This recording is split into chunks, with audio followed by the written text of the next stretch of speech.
Assalamu alaikum students, welcome to the class of Strategic Supply Chain Management.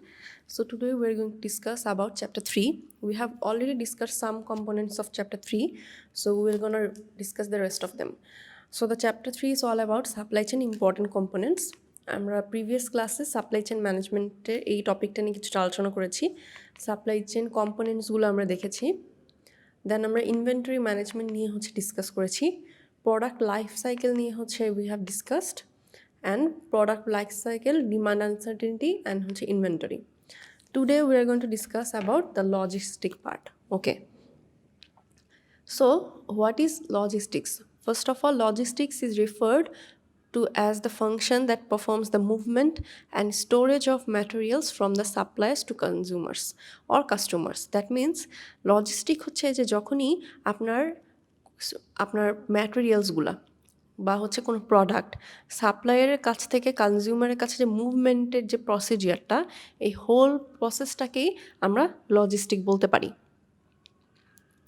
এখন organisation different এই material মুভমেন্টগুলা বা ফ্লোগুলা ডিফারেন্টভাবে করে থাকে। অনেকের সাপ্লাই চেইনটা একটু লং হয়, অনেকের সাপ্লাই চেইনটা শর্ট হয়। সো এটা ডিপেন্ড করবে কোম্পানির নেচারের উপরে।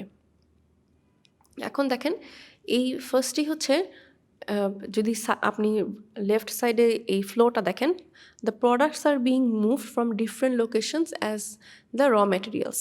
সো প্রথমেই লোকেশন ওয়াইজ র ম্যাটেরিয়ালটা মুভ করতে হয়। আপনার প্রোডাকশন যে জায়গায় আছে সেখানে আপনারা প্রথমেই র ম্যাটেরিয়ালগুলো মুভ করতে হয়। তো লজিস্টিকের ফার্স্ট পার্ট গেল। এরপরে কী করতে হয়? Collected by manufacturing factories to produce product. এই র ম্যাটেরিয়ালগুলো বিভিন্ন লোকেশন থেকে ওই ম্যানুফ্যাকচার যে ফ্যাক্টরিগুলো থাকে তারা কালেক্ট করে প্রোডাক্ট প্রডিউস করে। তারপর ওই প্রোডাক্টগুলো তারা হোলসেলারদের কাছে ডেলিভার দেয়। সো হোলসেলাররা কী করে? ওই প্রোডাক্টগুলো নিয়ে আবার রিটেলারদের কাছে দেয়। রিটেলাররা তারপরে ফিনিশ গুডসটা আমাদের কাস্টমারদের কাছে পৌঁছে দেয়। So that is the whole chain for supply chain or logistic process. এখন দেখেন এই ম্যাটেরিয়াল মুভমেন্ট যে অর্গানাইজেশন হয়ে থাকে ফ্রম সাপ্লায়ার্স টু কাস্টমার্স, এটা ইনবাউন্ড অর ইনওয়ার্ড লজিস্টিকও হয়, আবার আউটবাউন্ড আউটওয়ার্ড লজিস্টিকও হয়ে থাকে। ইনবাউন্ড লজিস্টিক আমরা কোনগুলোকে বলি? যেখানে movement of materials from organizations to the customer is termed. That means এই ম্যাটেরিয়াল মুভমেন্টটা অর্গানাইজেশন থেকে কাস্টমারের কাছে যাওয়ার প্রসেসটাকে আমরা ইনবাউন্ড লজিস্টিক বলি। আর আউটবাউন্ড বা আউটওয়ার্ড লজিস্টিক কোনটাকে বলি? ম্যাটেরিয়াল ম্যানেজমেন্ট যে জিনিসটা, ম্যাটেরিয়াল ম্যানেজমেন্টটাকে আমরা ডিসক্রাইব করি, পুরো প্রসেসটাকেই ম্যাটেরিয়াল মুভিং উইদিন অর্গানাইজেশন, এটাকে আমরা আউটবাউন্ড লজিস্টিক বলি। দ্যাট মিন্স ইনবাউন্ড লজিস্টিক আপনার অর্গানাইজেশনের প্রোডাক্টগুলো বা ম্যাটেরিয়ালগুলো আপনার অর্গানাইজেশন থেকে কাস্টমার কাছে পৌঁছানো পর্যন্ত পুরো প্রসেসটা। আর আউটবাউন্ড লজিস্টিক যেটা, সেটা আমরা ম্যাটেরিয়াল ম্যানেজমেন্টটাকে বলি। দ্যাট মিন্স অর্গানাইজেশনের ভিতরে ম্যাটেরিয়াল মুভমেন্ট, এই যে র ম্যাটেরিয়াল আনা হলো, ওখান থেকে প্রোডাক্টটা প্রডিউস করা হলো, তারপর প্রোডাক্টটা হোলসেলের কাছে দেওয়া হলো। এই যে অর্গানাইজেশনের ইন্টারনাল যে কাজগুলো, ম্যাটেরিয়াল মুভমেন্টের কাজগুলো, এগুলোকে আউটওয়ার্ড লজিস্টিক বা আউটবাউন্ড লজিস্টিক বলা হয়। ওকে, এখন দেখেন the flow of materials control by logistics. লজিস্টিকের যে ফ্লোটা, ম্যাটেরিয়ালগুলো যে কন্ট্রোল করা হয়, ওটা একটা ফ্লো মেনটেন করে কন্ট্রোল করা হয়। সো ফার্স্টেই দেখেন বলা এক্সটার্নাল সাপ্লায়ার্স। এক্সটার্নাল সাপ্লায়ার কারা? যারা র মেটেরিয়ালগুলো অর্গানাইজেশনকে প্রোভাইড করে থাকে। এখানে দেখেন বলা ইনওয়ার্ড লজিস্টিকের এই আপডাউনটা এখানে হয়। External supplier, inbound logistic. এরপর দেখেন অপারেশনস উইদিন অর্গানাইজেশন। অর্গানাইজেশনের ভিতরে আপনার ওই প্রোডাক্টটা, র মেটেরিয়ালগুলো আসা হলো, প্রোডাক্টটা প্রডিউস করা হলো, প্রোডাক্ট প্রডিউস করার পরে তারপর ধরেন কোয়ালিটি অ্যাসুরেন্স করা হলো, এরপরে ম্যাটেরিয়াল বিভিন্নভাবে ম্যাটেরিয়াল ম্যানেজমেন্ট করা হলো, এরপর ফিনিশ গুডস। এই ফিনিশ গুডসটা আউটওয়ার্ড লজিস্টিকের মাধ্যমে কোথায় গেল? এক্সটার্নাল কাস্টমারের কাছে গেল। So this is the whole logistic process. অর্গানাইজেশনের ভিতরেও কিছু লজিস্টিক কাজ হয়, আবার অর্গানাইজেশনের বাহিরেও লজিস্টিকের মুভমেন্ট হয়ে থাকে। ওকে, এরপরে আমরা দেখব অ্যাক্টিভিটিস অফ লজিস্টিকে। আমরা কিছু অ্যাক্টিভিটিস লজিস্টিকে আমরা ফলো করে থাকি। So one by one in ডিটেলসে গো থ্রু করব। First one procurement or purchasing. লজিস্টিকের ফার্স্ট পার্টই শুরু হয় যখন আপনি ম্যাটেরিয়াল পারচেস করবেন ফর ইওর প্রোডাক্ট প্রডিউস করার জন্য ফার্স্টে পারচেসিং করতে হয়।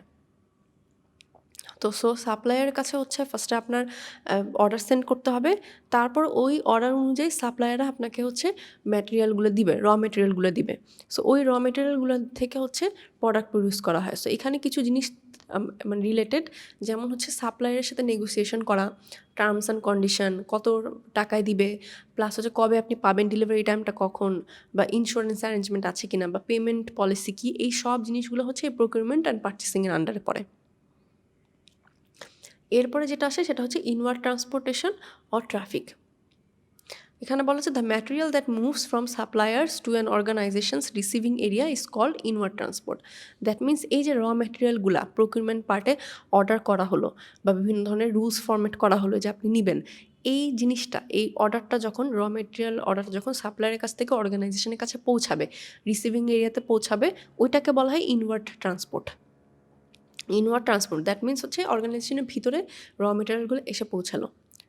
সো এটা নর্মালি হচ্ছে ম্যানেজাররা ডিসাইড করে যে কোন মোড হবে, ট্রান্সপোর্টেশন মোডটা কী হবে, এটা কি বাই রোড প্রোডাক্টটা আসলে ভালো হয় নাকি ইয়ারে নাকি রেলে আসলে ভালো হয়, কস্ট কেমন পড়বে, তারপর এই ট্রান্সপোর্টেশন অপারেশন প্ল্যানটা, তারপর হচ্ছে কোন রুটে আসলে বেটার হয়। অনেক সময় কিছু প্রোডাক্ট থাকে র ম্যাটেরিয়াল যেগুলো হচ্ছে খুব ইজিলি নষ্ট হয়ে যায়, সো ওগুলো এয়ারে আনা ভালো, টাইম কম লাগে। আবার অনেকে হচ্ছে যারা কস্ট কাটিং করতে চায় তারা হচ্ছে রেলে আনবে, কারণ এয়ারে হচ্ছে বেশি কস্টলি, রেলে আনলে হচ্ছে কস্ট কম পড়ে। সো এটা আসলে ম্যানেজার ডিসাইড করে যে আপনার কি টাইম বাঁচাতে হবে নাকি হচ্ছে মানি সেভ করতে হবে, ওটার উপর ডিপেন্ড করে ইনওয়ার্ড ট্রান্সপোর্টেশন মোডটা কী হবে এটা সেট করা হয়। এরপরে হচ্ছে রিসিভিং। রিসিভিং হচ্ছে দ্য ম্যাটেরিয়াল ডেলিভার্ড আর matched with an order, acknowledge received, upload delivery vehicles and হচ্ছে inspect materials for damage and হচ্ছে সর্ট দেম।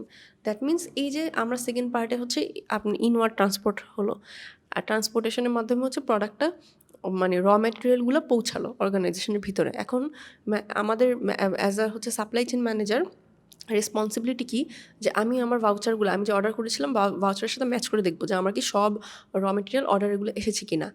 তারপর অ্যাকনলেজমেন্ট রিসিপ্টে সাইন করতে হবে। তারপর ওই যেই ভেহিকেলে করে হচ্ছে ডেলিভারি আসছে ওটার পেমেন্ট ইস্যুটা ক্লিয়ার করতে হবে।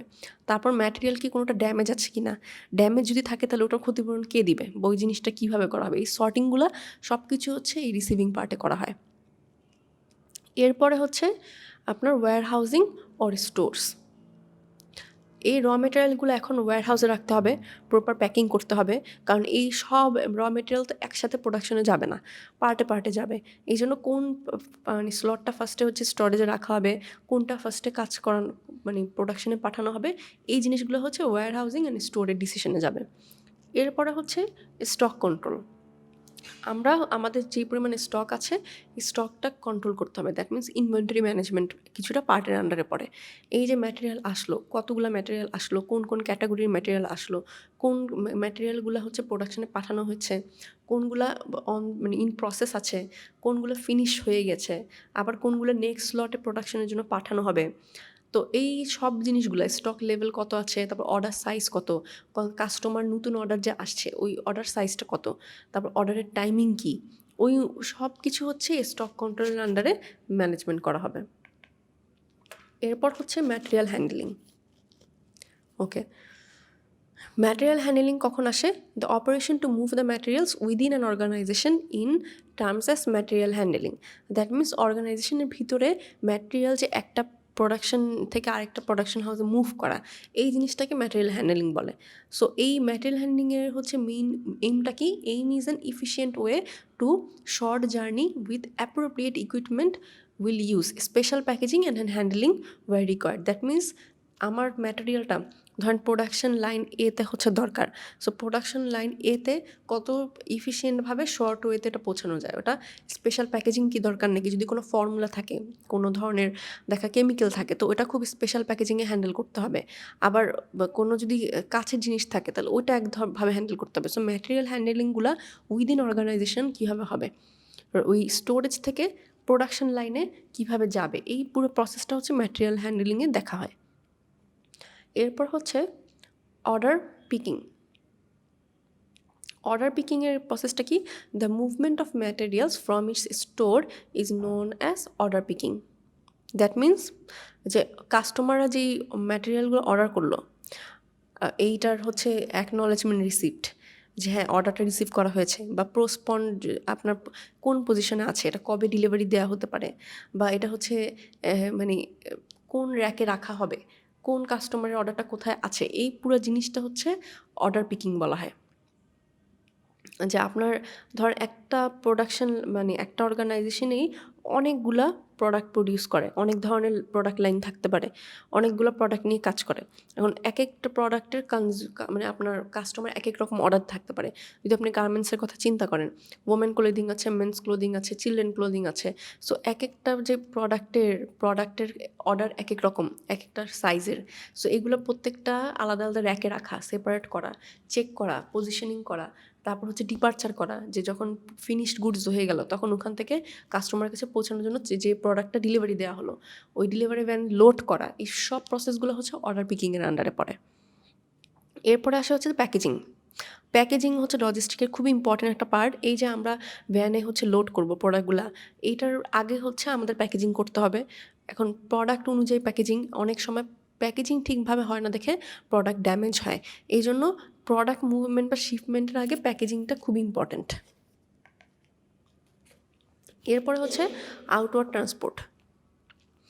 আউটওয়ার্ড ট্রান্সপোর্ট হচ্ছে এখানে the delivery of product from the departure area and handover to the customer is termed as outward transport. Outward ট্রান্সপোর্টটা কাকে বলা হয়, সেটা হচ্ছে যে এই যে প্রোডাক্ট ডেলিভারিটা আপনার প্রোডাকশন হাউস থেকে ডিপার্চার হয়ে এই যে হোলসেলারের কাছে যে গেল, তারপর রিটেলারের কাছে গেল, তারপর হচ্ছে কাস্টমারের কাছে গেল, এই ফুল প্রসেসটাকে হচ্ছে আউটওয়ার্ড ট্রান্সপোর্ট বলা হয়, ফুল প্রসেসটা। এরপরে হচ্ছে ফিজিক্যাল ডিস্ট্রিবিউশন। এইটা হচ্ছে মেইনলি এই ফিনিশ গুডসগুলার কাস্টমারের কাছে ডেলিভারি মানে করার সাথে related, including the outward transport. মানে সব এই আউটওয়ার্ড ট্রান্সপোর্টের পুরো প্রসেসটা, প্লাস হচ্ছে আপনার অনেক সময় হয় না যে এই গুডসটা মানে লাস্ট কাস্টমারের কাছে, they are not the end consumer. ধরেন হোলসেলারের কাছ থেকে রিটেলারের কাছে গেল, রিটেলারের কাছে কাস্টমারের কাছে গেল। এখন ওই কাস্টমার হয়তো নিজে কনজিউম করবে না, সে আবার ওই প্রোডাক্টগুলো নিয়ে সে আবার রিসেল করবে। সো এই যে পুরো প্রসেসটা, এটা হচ্ছে ফিজিক্যাল ডিস্ট্রিবিউশন আন্ডারে পড়ে, যে আপনার ফিনিশ গুডসটা কাস্টমারের কাছে ডেলিভারি করার পুরো প্রসেসটা, ফিজিক্যালভাবে যে প্রসেসটা, এটাকে ফিজিক্যাল ডিস্ট্রিবিউশন বলে। এটার আন্ডারে মার্কেটিংয়ের পার্টটাও থাকে, আপনার প্রোডাক্টের মার্কেটিং, তারপর হচ্ছে আপনার প্রোডাক্টের প্রত্যেকটা যে হোলসেলারের কাছ থেকে রিটেলের কাছে যাচ্ছে, তারপর কনজিউমারের কাছে যাচ্ছে, এই যে লিঙ্কগুলো মেনটেন করা, তারপর ইনফরমেশন ঠিকভাবে পাস হচ্ছে কিনা, এই পুরো জিনিসটাই হচ্ছে আপনার ফিজিক্যাল ডিস্ট্রিবিউশনের আন্ডারে পড়ে। এরপরে আসে recycling, Returns and waste disposal. যে জিনিসটা এখনকার যুগের জন্য খুবই যুগ উপযোগী আর খুবই ইম্পর্ট্যান্ট।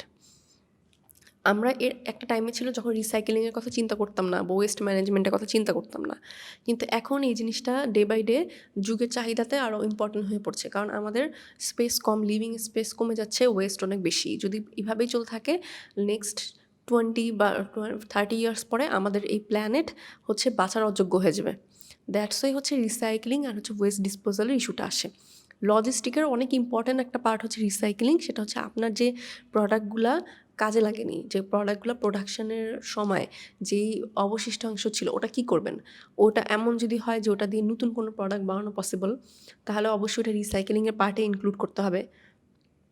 আবার এমন যদি হয় যে আপনার একটা প্রোডাক্ট বানানোর ক্ষেত্রে ধরেন আপনার পানি, আপনার হচ্ছে ওয়াটার আপনার 10% ইউজ করলেও হয়, কিন্তু আপনারা ইউজ করছেন 20%। সো এখানে একটা ওয়েস্ট ম্যানেজমেন্টের একটা ইস্যু থাকে। সো এই সবগুলো হচ্ছে আপনার এই রিসাইক্লিং, রিটার্ন অ্যান্ড হচ্ছে ওয়েস্ট ডিসপোজাল আন্ডারে পড়বে। প্রোডাক্ট ডেলিভারির সময় কী হয়, কিছু প্রোডাক্ট ফল্টি, ড্যামেজ হতেই পারে। সো ওই ফল্টি অ্যান্ড ড্যামেজ প্রোডাক্টগুলো আবার হচ্ছে রিটার্ন করতে হবে। তো ওই রিটার্ন পলিসিটা কী, তারপর রিটার্ন কোন মানে কীভাবে রিটার্ন করতে হবে, রিটার্ন করার পরে কয়দিনের মধ্যে আবার ফ্রেশ প্রোডাক্ট পাওয়া যাবে, তারপর এই সব জিনিসগুলোই হচ্ছে এই রিটার্নের আন্ডারে পড়ে। মেইনলি দেখা যাচ্ছে কি, যেগুলো গ্লাস ম্যাটেরিয়াল হয় বা মেটাল বা পেপার, প্লাস্টিক, এই জিনিসগুলো কিন্তু রিসাইকেলিং করা যায়। এই জিনিসগুলো রিসাইক্লিং করে প্যাকেজিংয়ের ক্ষেত্রে রিসাইকেলটা সবচেয়ে বেশি করা হয়, যে আপনার এই প্লাস্টিক, তারপর গ্লাস, পেপার, এগুলো দিয়ে রিসাইকেলিং করে দেখা যাচ্ছে যে প্যাকেজিং বানানো হয়। আর যেই সব ম্যাটেরিয়ালগুলো হচ্ছে রিসাইকেল বা রিইউজ করা যায় না, যেমন ডেঞ্জারাস কিছু কেমিক্যাল থাকতে পারে, ওগুলো হচ্ছে সেফলি কীভাবে ডিস্ট্রয় করা যায়, ডিসপোজাল করা যায়, ওই জিনিসটাও এর আন্ডারে পড়ে। সো মোটামুটি হচ্ছে আপনার সব ম্যাটেরিয়াল, আপনার যে ম্যানেজমেন্টটা, ওয়েস্ট ডিসপোজাল, তারপর রিসাইক্লিং, রিটার্ন, এই পার্টে হচ্ছে এই কাজটা করা হয়। আর এই যে অর্গানাইজেশনকে যে ম্যাটেরিয়াল রিটার্নের কথা বলা হচ্ছে, যে কোনো ফল্টি প্রোডাক্ট আসলে যে রিটার্ন করা হয়, প্রোডাক্ট ম্যাটেরিয়ালগুলো অর্গানাইজেশনে রিটার্ন করা হয়, এই টার্মটাকে আমরা বলি হচ্ছে রিভার্স লজিস্টিক। দ্যাট মিন্স আমি একটা প্রোডাক্ট সেন্ড করেছিলাম, ওইটা ফল্টি হওয়ার কারণে আমার কাছে ফেরত আসলো, দ্যাট মিন্স কি কাজটা রিভার্স হয়ে গেল না, that's why it's called reverse logistic. Okay, এরপরে যেটা হচ্ছে লোকেশন। দ্যাট মিন্স আপনার যে ফিনিশ গুডসের স্টকটা, এটা হচ্ছে প্রোডাকশন প্রসেসের পরে কোন ওয়্যার হাউসে রাখতে হবে, মানে কোথায় অর্ডারটা সবচেয়ে বেশি, কোন ওয়্যার হাউসে আপনি ওটা রাখবেন স্টকে, কোথা থেকে ডিসপ্যাচ করবেন, তারপর ওই লোকেশন থেকে কোন কোন লোকেশনে হোলসেলারদের কাছে যাবে, বা কোন রিটেল আউটলেটে হচ্ছে ডিসপ্লের জন্য দেওয়া হবে, বা থার্ড পার্টির কাছে যদি দেওয়া হয় তাহলে কতটুকু দেওয়া হবে, কোন এরিয়াতে দেওয়া হবে, এই সব লোকেশন ওয়াইজ যে ম্যানেজমেন্টটা, সেটা হচ্ছে লোকেশন পার্টে করা হয়। এরপরে হচ্ছে কমিউনিকেশন। কমিউনিকেশনটা হচ্ছে, এর আগেও আমি বলেছিলাম যে 2 ধরনের হয় কমিউনিকেশন ফ্লোটা। ফার্স্ট কমিউনিকেশন ফ্লো হচ্ছে যে আপনার প্রোডাক্টটা ওই র মেটেরিয়াল থেকে যে প্রডিউস করে তারপর হোলসেলারের কাছে দেওয়া হলো, রিটেলারের কাছে দেওয়া হলো, তারপর কনজিউমারের কাছে গেল, এটা হচ্ছে একটা কমিউনিকেশন। আরেকটা হচ্ছে আপনার কাস্টমারের কাছ থেকে যে ফিডব্যাকটা আসে, কাস্টমার রিটেলারের কাছে জানালো যে তার হয়তো প্রোডাক্ট কোয়ালিটিটা ভালো লাগেনি, রিটেলার হোলসেলারকে জানাবে, হোলসেলার হচ্ছে আপনার কোম্পানিকে জানাবে। সো এই পুরো ফ্লোটা, কমিউনিকেশন ফ্লোটা হচ্ছে কমিউনিকেশনের আন্ডারে পড়ে। সো এই কমিউনিকেশন কেন আসলে দরকার, এটা হচ্ছে মানে it helps to complete the link between supply chain, যেটা হচ্ছে ইনফরমেশন পাস করে আপনার কাস্টমারের ডিমান্ড কেমন, প্রোডাক্টের ডিমান্ড কেমন, প্রোডাক্টের কোয়ালিটি কেমন ছিল, ম্যাটেরিয়াল মুভমেন্ট কেমন হওয়া উচিত, কোন টাইমে হচ্ছে কাস্টমার প্রোডাক্টটা চায়, স্টক লেভেলটা কেমন রাখলে ভালো হয়, তারপর প্রোডাক্ট অ্যাভেলেবিলিটি কতটুকু রাখতে হবে, তারপর আপনার সার্ভিস কস্টটা কত আছে, এই সব জিনিসগুলো হচ্ছে কমিউনিকেশনের মাধ্যমেই আসলে কাস্টমারের কাছ থেকে বা বিভিন্ন পার্টির লিঙ্কের কাছ থেকে, সাপ্লাই চেনের বিভিন্ন লিঙ্ক থেকে আমরা জানতে পারি। সো লজিস্টিক ম্যানেজারের কাজ হচ্ছে যে এই কমিউনিকেশন ফ্লোটা সবসময় স্মুথ রাখা। So that's all for chapter 3। So ইনশাল্লাহ নেক্সট ক্লাসে আমরা পরবর্তী চ্যাপ্টার নিয়ে হচ্ছে ডিসকাস করব। টিল দেন চ্যাপ্টারটা গো থ্রু করেন অ্যান্ড ট্রাই করেন জিনিসটা বুঝার। যদি কোনো